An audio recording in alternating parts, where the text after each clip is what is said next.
संध्या की शादी उसके पिता ने शरत से की।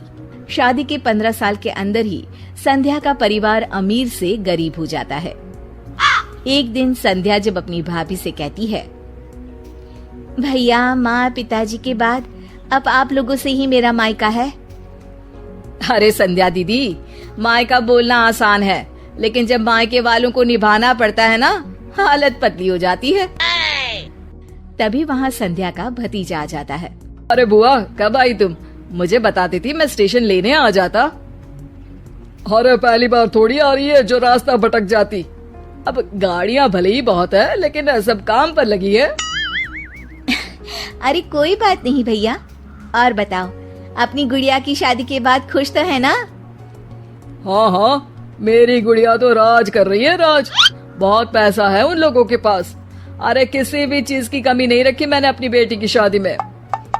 हाँ भैया, वो तो इस घर का रिवाज है। बेटियों की शादी बहुत ही धूमधाम से करते हैं। पिताजी ने भी मेरी शादी में कोई कसर नहीं छोड़ी थी। बस किस्मत मेरी ही खराब निकली। अरे दीदी, अच्छा ये बताओ कैसे आना हुआ और कब का प्रोग्राम है? संध्या पूरे घर को देखती है। उसे अपना बचपन याद आता है कि कैसे उसके पिता ने ये घर प्यार से बनाया था। मुझे सीढ़ियों वाला घर पसंद था, तो पिताजी ने मेरे लिए 2 तल्ले का मकान बना दिया। अरे बुआ, सीढ़ियों को घूर रही हो? जरूर बचपन में यहाँ से खूब गिरी होगी। संध्या की आंख से आंसू गिर जाते हैं। वो अपने कमरे में चली जाती है और अलमारी खोलती है। अरे दीदी, अलमारी क्यों छू रही हो? कुछ चाहिए क्या? मुझसे मांग लेती। अरे नहीं भाभी, बचपन से ये अलमारी में मेरे खिलौने और गुड़िया रहा करती थी। हाय रे दीदी, अब क्या बंटवारा चाह रही हैं क्या? संध्या भाभी की इस बात पर घबरा कर वहाँ से निकल जाती है। अगली सुबह घर में संध्या को न देखकर भतीजा बोलता है, माँ, अरे माँ, ये बुआ दिखाई नहीं दे रही, कहाँ गई? अरे चली गई होगी, कह तो रही थी कि मन नहीं लग रहा है। अरे पापा, ऐसे कैसे बिना बताए चली गई? अरे कल अलमारी खोलकर खड़ी थी, कहीं कुछ उड़ा तो नहीं ले गई? भतीजी को बुआ की बात सुनकर गुस्सा आ जाता है। वो वहाँ से चला जाता है। अगले दिन, अरे शेखर कहाँ मर गया? तेरी बहन आ रही है ससुराल से, जल्दी जा स्टेशन। और सुन, वो लंबी वाली कार लेकर जाना, उसकी पसंदीदा है। ओहो पिताजी, आ जाएगी। कौन सा पहली बार आ रही है? माँ को गुस्सा आ जाता है।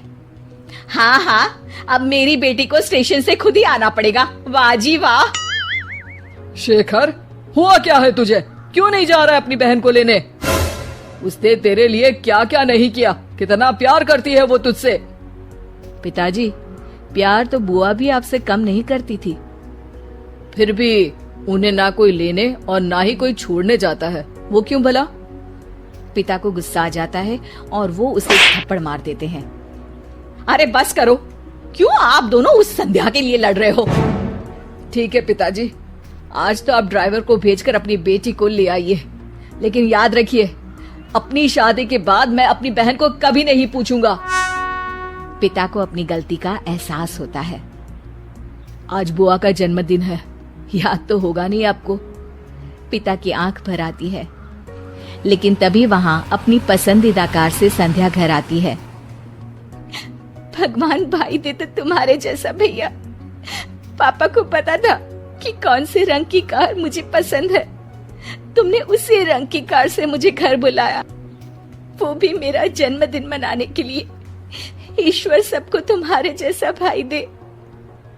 भाई संध्या को गले लगा लेता है। तभी वहां भतीजी गुड़िया भी ससुराल से आ जाती है। अरे संध्या बुआ, आप? हाँ, आज तो घर की दोनों बेटियां अपने घर में हैं।